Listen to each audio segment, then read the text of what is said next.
Sebenarnya PDI Perjuangan adalah sangat loyal kepada pemerintahan Prabowo. PDI Perjuangan sangat menginginkan berada di dalam pemerintahan Prabowo. Terobosan atau sebuah harapan pengakuan dari Pak Prabowo bahwa pemerintahan ini butuh PDI Perjuangan. Dan ini malah merusak citra PDI Perjuangan sebenarnya. Karena PDI Perjuangan malah dianggap sebagai partai yang pelin-pelan, partai yang tidak punya kejelasan.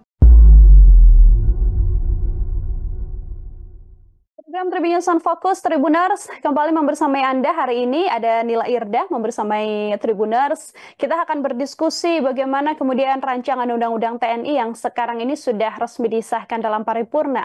Dan yang menjadi sorotan adalah Partai PDI Perjuangan yang sedianya menjadi satu-satunya partai oposisi, tapi justru terlihat bergeming atas polemik RUU TNI. Ketua Umum PDI Perjuangan Bu Megawati Soekarno Putri yang sebelumnya tegas sempat menyatakan statement menolak rancangan Undang-Undang TNI kini justru ikut mendukung langkah DPR. Lalu bagaimana kita bisa membaca sikap PDI Perjuangan sebagai partai oposisi yang justru seolah sejalan dengan pemerintah? Saya akan membahasnya dalam diskusi di Tribunnews on Fokus kali ini, tersambung melalui sambungan Zoom bersama dengan saya ada Bang Efriza dari Citra Institute. Bang Efriza, selamat sore. Terima kasih banyak sudah bergabung.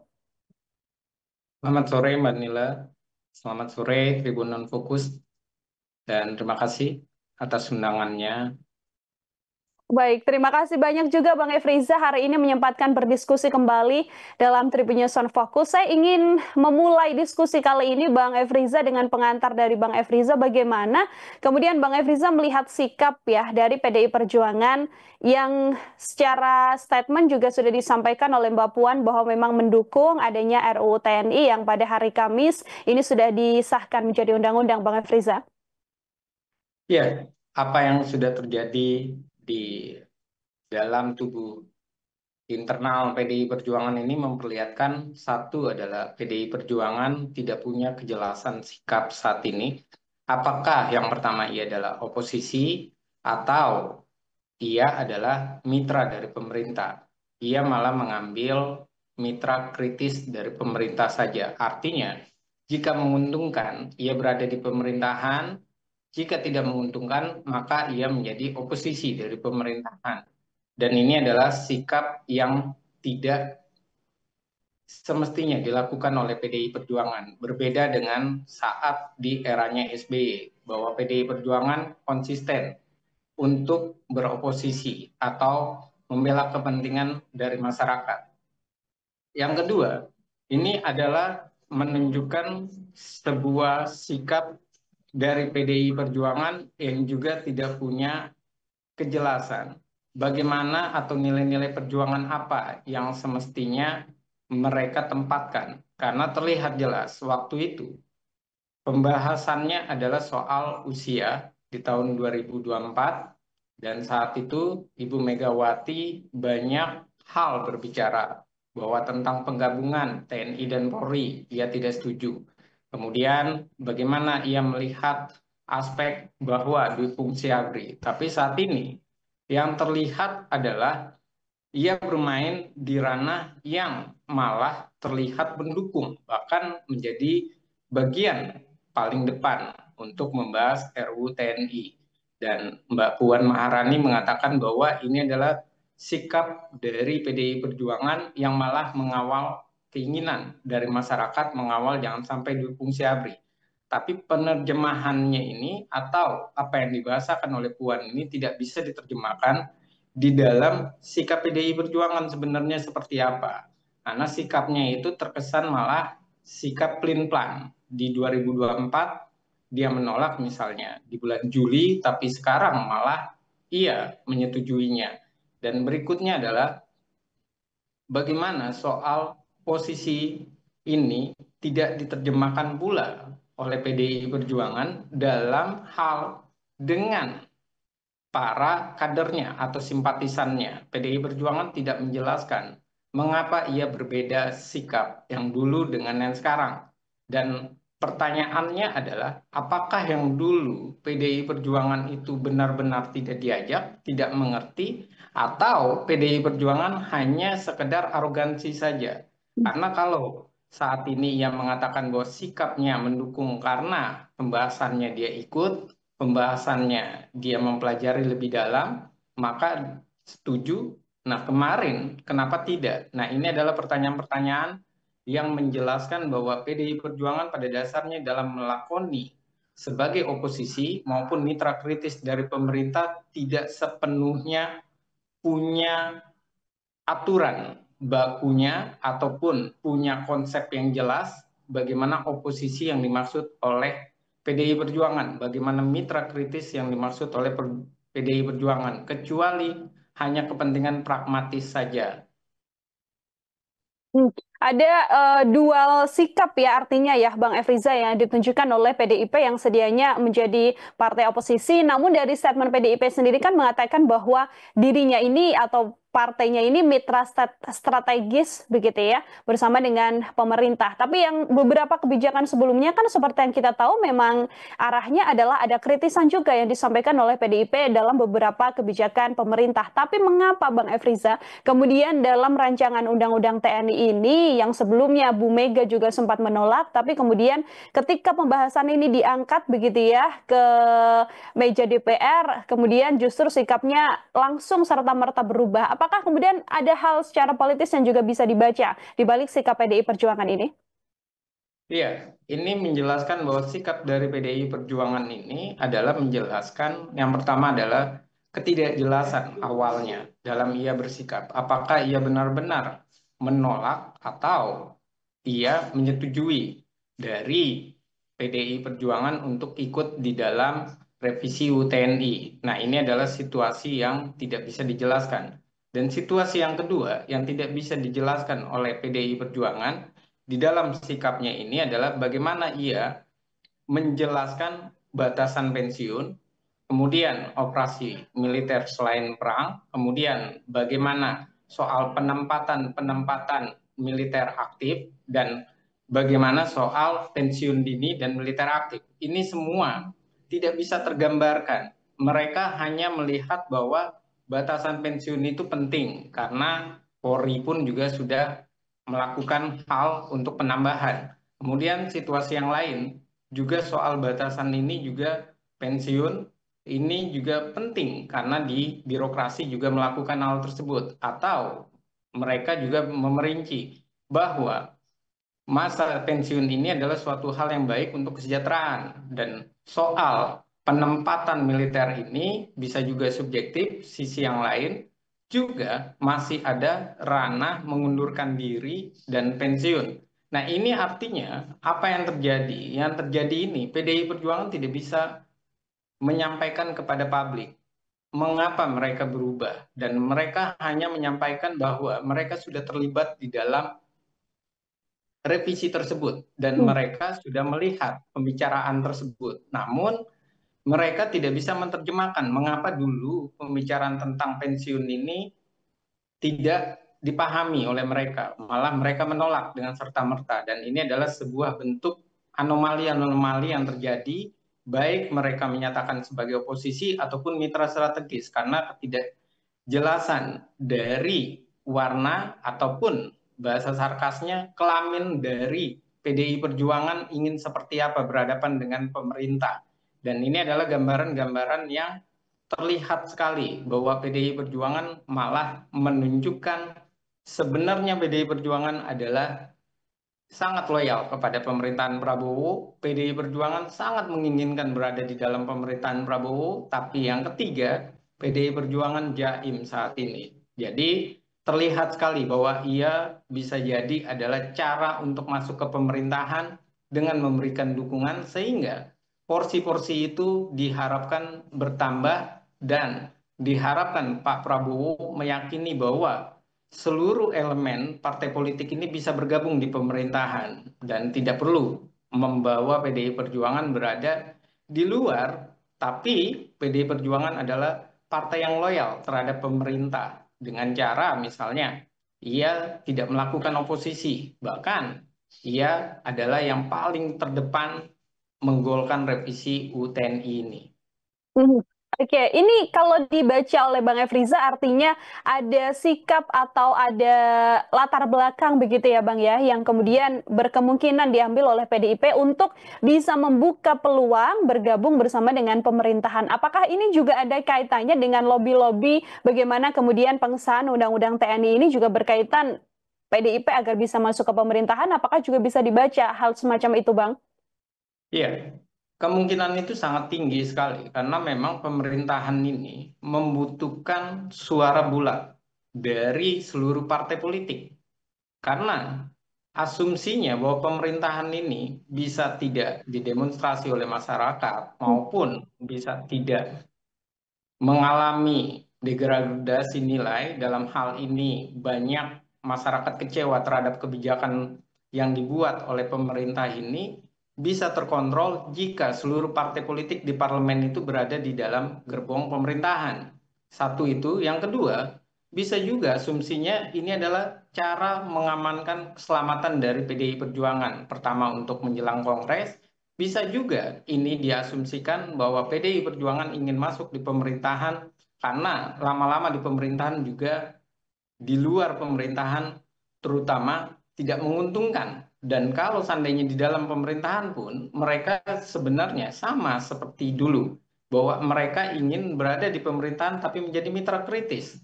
Artinya berimbang tapi sesuai dengan kepentingannya saja, pragmatisnya saja. Ketika merasa tidak sesuai, ia yang paling getol untuk melakukan sebuah pembicaraan yang terkesan mendiskreditkan pemerintah. Tapi ketika menguntungkan, ia adalah sebagai partai yang paling dominan, yang paling besar pengaruhnya dalam menggolkan revisi UTNI. Di sisi yang lain memang TNI ini perlu ada pembahasan lebih lanjut. Namun ini tadi, sikap PDI Perjuangan pada dasarnya mirip seperti PKS, hanya PKS sudah benar-benar di pemerintahan. Hmm. Kalau PDI Perjuangan tidak berani untuk menyatakan oposisi atau mitra strategis. Jadi sambil menunggu Kongres, mereka berusaha untuk memberikan sebuah bentuk terobosan atau sebuah harapan pengakuan dari Pak Prabowo bahwa pemerintahan ini butuh PDI Perjuangan. Karena pemerintahan ini butuh PDI Perjuangan agar kebijakan-kebijakan revisi undang-undang misalnya bisa mulus di parlemen dalam waktu 1 bulan misalnya. Inilah yang terjadi dalam revisi UTNI. Hmm. Ini kalau kita bisa membaca, Bang Efriza, sikap PDIP yang juga punya andil artinya ya, karena ketua panjanya juga berasal dari PDI Perjuangan, kemudian pengesahan juga ada Mbak Puan begitu. Dengan statement ini artinya kita bisa melihat bahwa sedianya di tanah air PDIP yang menjadi satu-satunya partai yang sedianya kontra begitu ya, atau menjadi oposisi. Ini kan sejalan juga dengan kebijakan pemerintah. Lantas bagaimana kalau menurut Bang Efriza berjalannya pemerintahan nantinya dengan sikap PDIP yang sedianya bisa menjadi oposisi, tapi kemudian sejalan dengan pemerintah? Iya, apa yang dilakukan oleh PDI Perjuangan ini pada dasarnya menguntungkan sebenarnya bagi pemerintah. Karena apa? Pemerintah tidak perlu memberikan atau mendistribusikan kekuasaan kepada PDI Perjuangan. Tapi sisi yang lain, di dalam parlemen, PDI Perjuangan tidak punya power, bahkan mengikuti apa arus dari yang dilakukan oleh pemerintah. Dan ini tentunya menguntungkan bagi pemerintah. Yang Hmm. pertama, tidak perlu ada kocok ulang atau reshuffle kabinet untuk memasukkan PDI Perjuangan. Yang kedua, memuluskan semua keinginan dari partai pemerintah maupun dari pemerintah. Karena apa? Kim Plus ini ternyata bukan Kim Plus semata, tapi sudah plus-plus. Hmm. Kim plus plus PDI Perjuangan yang berada di parlemen. Dan ini artinya semua hal yang diinginkan oleh pemerintah, mulusnya jalan pemerintahan ini bisa ditenggarai ataupun bisa dilakukan dengan mengajak PDI Perjuangan tanpa memberikan kursi, tanpa memberikan sebuah porsi berlebih kepada PDI Perjuangan. Dan ini malah merusak citra PDI Perjuangan sebenarnya. Karena PDI Perjuangan malah dianggap sebagai partai yang pelin-pelan, partai yang tidak punya kejelasan. Apa maksud mitra kritisnya? Apa maksud dari pernyataan menolak kemudian menerima? Dan apa maksud bahwa mereka sekarang ini karena dilibatkan, karena mengetahui dan berada di dalam, mereka bisa untuk mengawal. Bagaimana cara mengontrolnya? Kalau mau mengontrol kan harusnya terbuka di masyarakat, bukan mengikuti arena permainan pemerintah, mengikuti apa yang terjadi di dalam pemerintahan. Artinya kalau ini terjadi, bisa malah menunjukkan PDI Perjuangan kelasnya tidak lebih hebat daripada kelas PKS ataupun tidak lebih hebat daripada kelas Nasdem. Nasdem berada di pemerintahan walaupun tidak mendapatkan porsi, tapi Nasdem sangat dilulukan ataupun dijaga wibawanya oleh Prabowo. Sementara PDI Perjuangan malah compang-camping nantinya karena sikap pelin-pelannya. Satu sisi masyarakat percaya dengan PDI Perjuangan bisa menjadi mitra kritis, oposisi, tapi sisi yang lain bisa jadi rekam jejaknya atau rekam digitalnya malah menunjukkan PDI Perjuangan adalah partai yang paling pelin-pelan dalam mengambil keputusan untuk negeri ini. Hmm. Siapa yang paling diuntungkan, Bang Efriza, kalau kita berkaca soal revisi Undang-Undang TNI ini? Karena kan di PDIP sendiri sebagai partai oposisi, kemudian di pemerintah maupun di DPR, meskipun banyak desakan dari masyarakat, dari aktivis, begitu ya, bahkan demo besar juga kemudian dilakukan oleh sejumlah mahasiswa dan aktivis atas revisi Undang-Undang ini, tapi pada akhirnya seolah statement-statement atau kritikan dari masyarakat ini tidak mempengaruhi dan Undang-Undang TNI tetap disahkan. Apa sedianya yang bisa dibaca soal keuntungan dari revisi Undang-Undang ini, Bang? Iya, yang paling menguntungkan dari revisi ini tentunya adalah militer. Karena militer mendapatkan kekuatan, mendapatkan porsi yang besar, bahkan mendapatkan legal secara regulasi itu lebih kuat. Misalnya Kejaksaan Agung melibatkan militer, dulunya melalui peraturan presiden, sekarang melalui undang-undang Hmm. TNI. Itu tentu sangat menguntungkan bagi militer. Yang kedua, militer mendapatkan masa pensiun.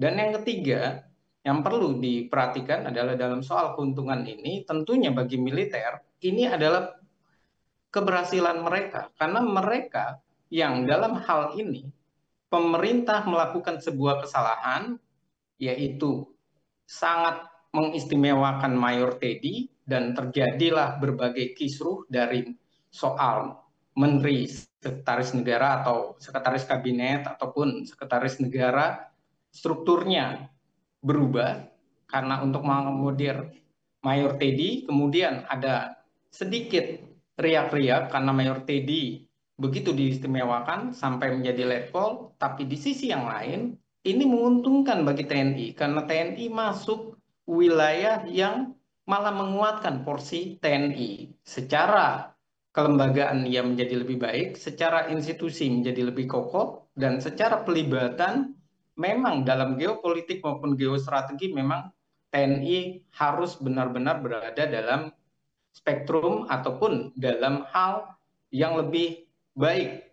Jadi pemikiran soal TNI berada posisinya itu juga memang baik, tapi karena tadi posisi bargain politik ini bisa dimainkan oleh TNI bahwa mereka akhirnya bisa masuk karena kesalahan dari pemerintah mengakomodir Mayor Teddy dan akhirnya menghasilkan sebuah konklusi ataupun sebuah jalan keluar. Jalan keluarnya TNI diberikan beberapa porsi yang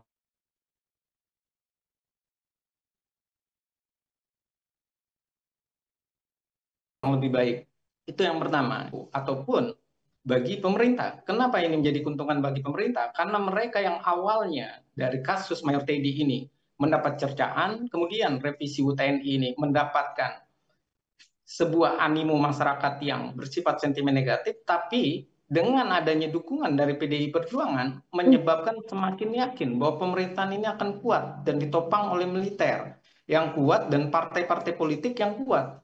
Jadi kalau asumsinya ada desas-desus bahwa Presiden Prabowo ini bisa digulingkan atau dimakzulkan cuma dalam waktu 2 tahun saja, ini malah mengasumsikan bahwa Presiden Prabowo semakin kokoh nanti di pemerintahan karena ia didukung oleh militer, didukung oleh partai politik di seluruh parlemen, dan ini menjadi kekuatan yang sangat besar. Pertanyaannya, siapa yang menjadi mitra kritis dari pemerintah? Siapa yang bermain untuk mengingatkan pemerintah agar tidak offside?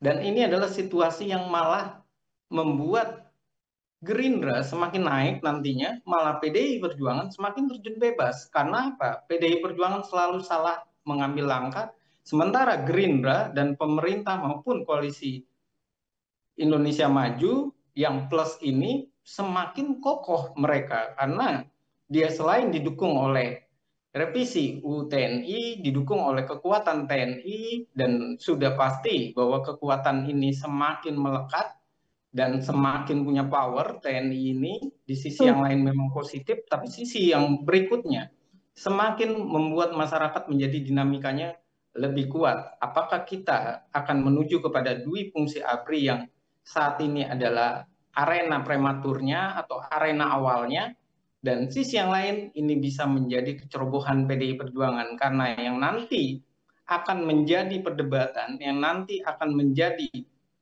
kambing hitamnya adalah tidak adanya kritis, tidak adanya parlemen yang dalam hal ini menjadi keseimbangan bagi pemerintah. Semua parlemen nyanyiannya sama, setuju saja apa keinginan pemerintah. Dan ini sangat berbahaya bagi Partai PDI Perjuangan yang kemarin turun 2,6%, bisa jadi malah terjun bebas kalau hal ini terus dilakukan. Ketidakjelasan warnanya, ketidakjelasan posisinya di pemerintahan. Artinya kalau dari analisa Bang Efriza, apakah akan jauh lebih baik begitu ya Bang ya, sikap tegas PDIP ini agar nantinya citra dari PDIP ini juga bisa naik kembali adalah dengan fokus menjadi oposisi atau sekaligus ya sudah masuk saja ke pemerintahan karena selama ini juga sebagai oposisi tidak terlihat kontranya begitu ya terkait kebijakan pemerintah. Iya, kalau misalnya ditanya mana yang lebih baik, semestinya PDI Perjuangan mengambil oposisi. Hmm. Tapi kalau dia mengambil mitra strategis, sangat jelas bahwa PDI Perjuangan nanti akan bermain di wilayah abu-abu. Ia tidak bisa menjelaskan mengapa tiba-tiba menolak awalnya soal pembahasan pensiun, lalu tiba-tiba menerima. Dan terkesan bahwa PDI Perjuangan ini tidak mengerti apa yang menjadi pembicaraan di tingkat parlemen. Bahkan pernyataan Ibu Megawati soal batas pensiun yang dia menyatakan bahwa umur ya umur, tapi jangan soal dui fungsi, jangan soal bagaimana membangun kembali militer dan menggabungkan militer dengan Polri. Ini ternyata malah nantinya dianggap bahwa Megawati itu kurang informasi.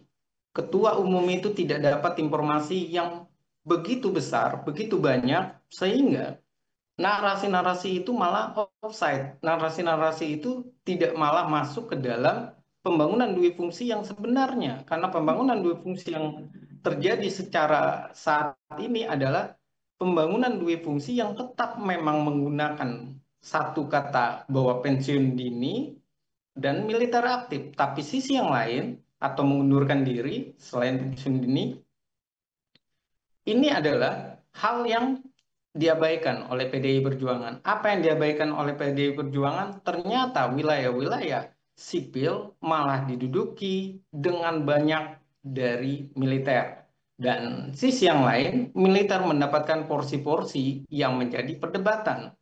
Satu sisi memang baik, keamanan cyber misalnya, untuk penanggulangan teroris, tapi sisi yang lain, apakah kewenangan-kewenangan itu harus dilakukan di saat ini dengan reformasi TNI masih belum sepenuhnya benar-benar bahwa TNI itu sudah balik ke barak, TNI tidak berpolitik praktis, dan malah yang dikhawatirkan adalah batas usia pensiun ini menyebabkan TNI ini semakin punya kekuatan bermain di politik nantinya karena usianya semakin bertambah, dan ini yang dikhawatirkan. Walaupun kita juga bisa berdebat bahwa jangan sampai terjadi post power syndrome, sindrom karena tidak lagi punya kekuasaan, tapi jangan sampai pula dengan penambahan masa jabatan ataupun penambahan batas pensiun ini menyebabkan TNI semakin punya kekuatan bermain di dalam. Kita jangan lupakan, PDI Perjuangan adalah satu-satunya partai yang mengusung Panglima TNI, mantan Panglima TNI tepatnya, Andika Perkasa sebagai calon gubernur Jawa Tengah. Jangan-jangan nanti posisi-posisi itu bisa terus dimainkan oleh mereka, sehingga posisi militer semakin kuat, kepemimpinan sipil semakin lemah. Dan ini yang dikhawatirkan. Post-power syndrome bisa diminimalisir, tapi kekuatan kepemimpinan sipil semakin lemah dari kepemimpinan militer. Ini karena parlemen tidak dijaga dan tidak adanya oposisi. Terakhir dari saya, Bang Efriza melihat bagaimana kemudian ranah TNI atau militer begitu ya, yang dekat sekali dengan pemerintah. Apakah ini juga karena latar belakang dari presiden kita, Bapak Prabowo adalah militer, sehingga kepercayaan presiden terhadap tokoh-tokoh yang punya latar belakang militer ini jauh lebih besar dibandingkan ketika bekerja bersama dengan sipil, Bang? Iya, ada beberapa hal. Yang pertama memang kepemimpinan militer itu dianggap lebih baik karena militer itu satu sisi spirit the corps-nya kuat. Hmm. Yang kedua, hierarkinya kuat. Kepercayaan antar teman, soliditasnya itu tidak bisa diabaikan. Sementara bahasa sarkasnya, sipil itu terlalu cerewet, terlalu komunikasinya begitu berisik, begitu mengganggu pemerintahan. Dan ini adalah tentunya hal yang sangat diinginkan, diminimalisir oleh pemerintah. Yang kedua, kita tidak bisa melepaskan bahwa presiden bagaimanapun menjadi pemimpin dan mempunyai kekuasaan tertinggi sebagai panglima, dan ketika hal itu terjadi, ia butuh keamanan dan ketertiban. Yang bisa memberikan keamanan dan ketertiban negara ini adalah militer. Hmm. Dan yang ketiga adalah bagaimana posisi kepemimpinan militer yang lebih hebat dibandingkan kepemimpinan sipil. Baik itu dalam hal strategi, baik itu dalam hal bagaimana pengalaman dia bermasyarakat maupun dalam hal bagaimana ia membangun jaringan itu sangat dibutuhkan. Dan ini tentu saja semakin memperjelas bahwa Partai Gerindra maupun Pak Prabowo pada dasarnya tidak bisa terlepas dari situasi TNI. Dan kita juga tidak bisa melepaskan bahwa TNI kita ini adalah bukan TNI yang lahir dari dunia pendidikan, tapi TNI yang peka terhadap politik, TNI yang peka terhadap masyarakat. Karena situasi inilah, maka siapa saja presiden di Republik ini yang bisa untuk menjaga stabilitas keamanan dan ketertibannya dengan cara merangkul TNI. Dan ini sudah dibuktikan oleh Pak Jokowi, dan kemudian sebelumnya ada Pak SBY yang juga dari militer, dan yang tentunya adalah Pak Prabowo yang juga dari militer.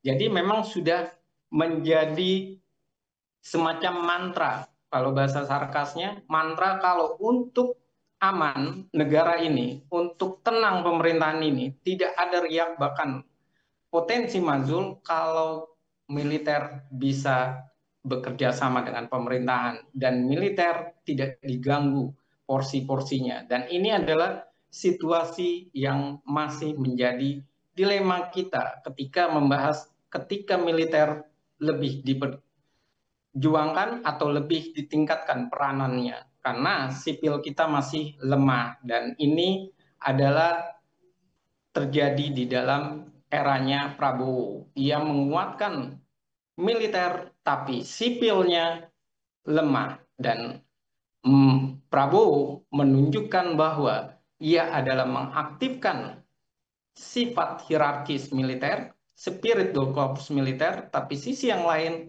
ia juga melupakan bahwa sipil pada dasarnya juga punya peran besar di dalam negeri ini. Jadi harusnya kombinasi ini yang dijaga. Jangan sampai semuanya terkesan bahwa saat ini pikiran kita, kemudian situasi negara kita ini adalah untuk kepentingan militer semata, tapi melupakan bagaimana sipil juga berpengaruh di dalam negara ini. Mhm. Oke, harus melihat porsinya ya, Bang Efriza ya, bagaimana kemudian peran militer ya di ranah militer, kemudian peran sipil yang bisa membantu pemerintahan berjalan. Baik, Bang Efriza, terima kasih banyak, luar biasa sekali untuk kesempatannya hari ini berdiskusi dalam Tribun News on Focus. Kita juga sama-sama mengawal artinya bagaimana kemudian kerja-kerja pemerintah untuk tetap juga bisa mendengarkan aspirasi dari masyarakat. Bang Efriza, sekali lagi terima kasih banyak untuk kesempatannya berdiskusi bersama dengan saya. Semoga di lain kesempatan ada waktu berbincang kembali, Bang Efriza. Ya, terima kasih Mbak Nila Irda, terima kasih Tribun Fokus, dan maaf kalau ada salah kata dan bahasa. Sekali lagi, tidak ada kebencian. Baik, terima kasih sekali lagi Bang Efriza Tribuners membersamai kita dalam program Tribun News on Focus kali ini. Semoga di lain kesempatan ada waktu kembali untuk berdiskusi bersama dengan Bang Efriza. Sekarang waktunya Nila Irda untuk pamit undur diri. Terima kasih banyak dan sampai jumpa. Download Tribun X sekarang. Menghadirkan lokal menjadi Indonesia.